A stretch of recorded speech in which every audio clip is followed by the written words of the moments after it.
서울대병원 교수들이 오늘부터 무기한 휴진에 들어갑니다. 필수 의료는 계속 진료하겠다고 했지만 환자들의 불편이 예상되는데요. 취재기자 연결해 보겠습니다.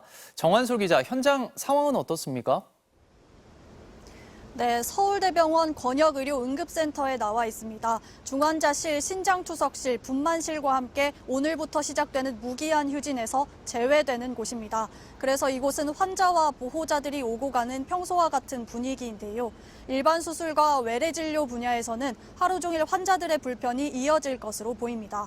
서울대 교수 비대위는 앞서 자체 설문조사 결과 교수 529명이 휴진에 동참할 것으로 예상된다고 밝혔습니다. 서울대학교 병원과 분당 서울대병원, 서울시 보라매병원, 서울대병원 강남센터에 소속된 전체 교수의 55%에 이르는 수치입니다.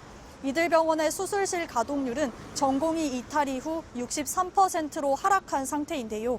교수들까지 휴진에 동참하면 34%로 반토막이 날 것으로 예상됩니다. 내일은 대한의사협회가 주도하는 전면 휴진도 예고되어 있습니다. 의사협회는 어제 의대 증원 재논의를 포함한 3대 대정부 요구안을 제시하며 정부를 향해 최후 통첩을 보냈습니다. 어젯밤 11시까지 응답해달라고 했지만 정부는 조건 없이 휴진부터 중단하라고 거부했습니다. 양측의 강대강 대치가 불가피해진 건데요.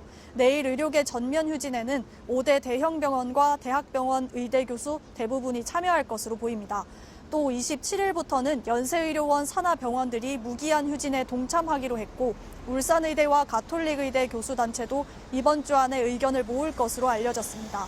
지금까지 서울대병원에서 MBC 뉴스 정한솔입니다. 정부는 이번 집단 휴진에 대비해 비상진료 체계를 강화하기로 했습니다. 정치권에서도 사태 해결에 나섰지만 뾰족한 수를 내기엔 늦었다는 평가입니다. 홍익표 기자입니다. 정부는 집단 휴진 결정을 거두지 않는 의료계에 깊은 유감을 표했습니다.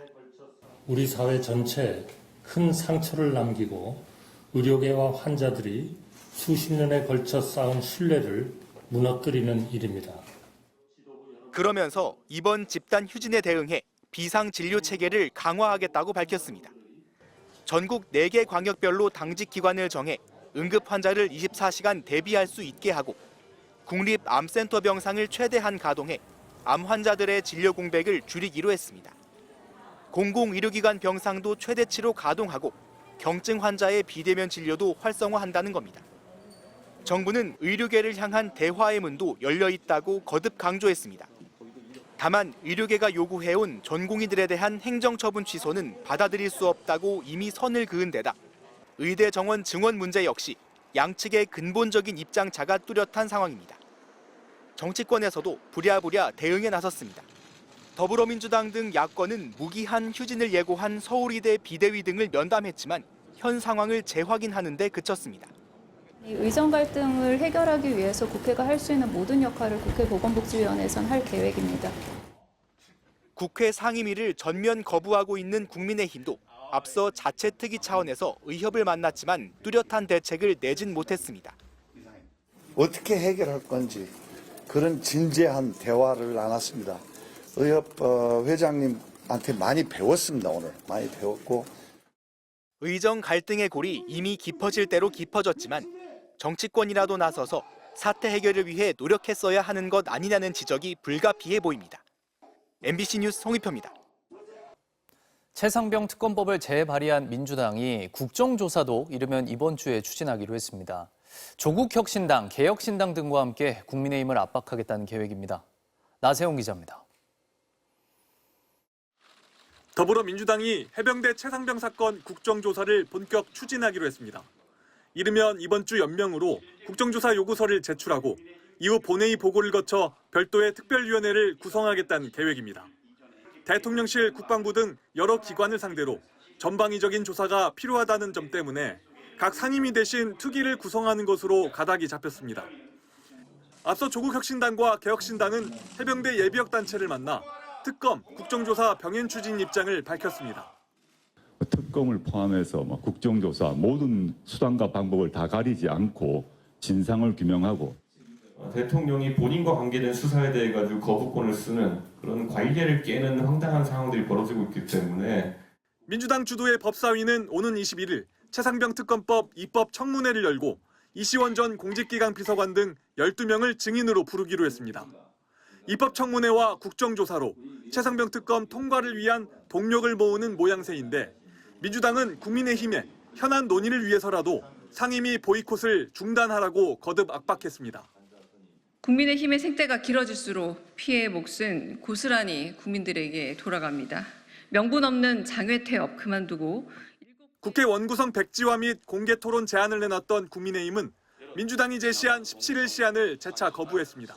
공개 토론을 제안한 지 이틀이 지났지만 민주당에서 아무런 답이 없습니다. 여당을 겁박하는 오만한 태도를 버리고 국민의힘이 반대하더라도 야권 중심의 국정조사 특위 구성이 가능합니다. 최상병 국정조사가 이번 주 한 차례 변곡점을 맞을 국회 원구성 협상에 또 다른 변수가 될 것으로 보입니다. MBC 뉴스 나세웅입니다. 우크라이나 전쟁 해결을 위해 100여 개국이 참여한 첫 국제적 규모의 평화 회의가 공동 성명을 채택하고 막을 내렸습니다. 러시아와의 관계를 고려한 나라들이 대거 서명에 참여하지 않으면서 전쟁을 멈추게 하기엔 역부족이라는 평가가 나왔습니다. 이준희 기자입니다. 스위스 휴양지 귀르겐 슈톡에서 이틀간 열린 우크라이나 평화회의가 막을 내렸습니다. 우크라이나 종전 방안을 협의하기 위한 국제적 규모의 첫 평화회의로 전 세계 100여 개국 대표가 참석했습니다. 의제를 가다듬는 데만도 수개월이 걸렸습니다. Über Monate war die Rede vom Krieg, von Waffenlieferungen, von militärischer Unterstützung. Nun haben wir über Frieden gesprochen. Zum ersten Mal an einem derart hochrangigen Treffen mit so vielen Staaten und Organisationen. 참가국들은 우크라이나의 지속 가능한 평화 체제와 무력 사용 자제 원칙을 재확인하는 내용의 공동 성명을 채택했습니다. 공동 성명에는 또 우크라이나 원전 시설의 안전한 운영, 흑해와 아조우해에서의 자유로운 상업적 항해, 우크라이나 농산물의 안전한 제공 등도 담겼습니다. 하지만 공동 성명에 서명한 나라는 80개국 뿐이었습니다. 러시아와 중국이 주도하는 브릭스 소속 국가들을 중심으로 10여 개국이 이름을 뺐습니다. 브릭스 가입이 승인된 사우디아라비아와 가입을 추진 중이거나 관심을 표명한 인도네시아, 태국, 리비아, 바레인 등입니다. We do believe that if we're going to arrive at a definitive settlement, some method should be found whereby Russian Federation and the People's Republic of China join these deliberations. 그 밖에 아르메니아, 멕시코, 슬로바키아, 그리고 회의 주최국이자 중립국을 표방하는 스위스, 교황청 역시 서명에 참여하지 않았습니다. 상당수 나라들이 러시아와의 관계를 고려해 서명을 하지 않은 것으로 보입니다.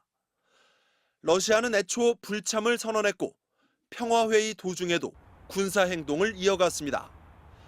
러시아 국방부는 회의 둘째 날인 어제 4차례의 공격을 통해 우크라이나 남동부 자포리자 지역의 자히르네 마을을 점령했다고 발표했습니다. MBC 뉴스 이준입니다.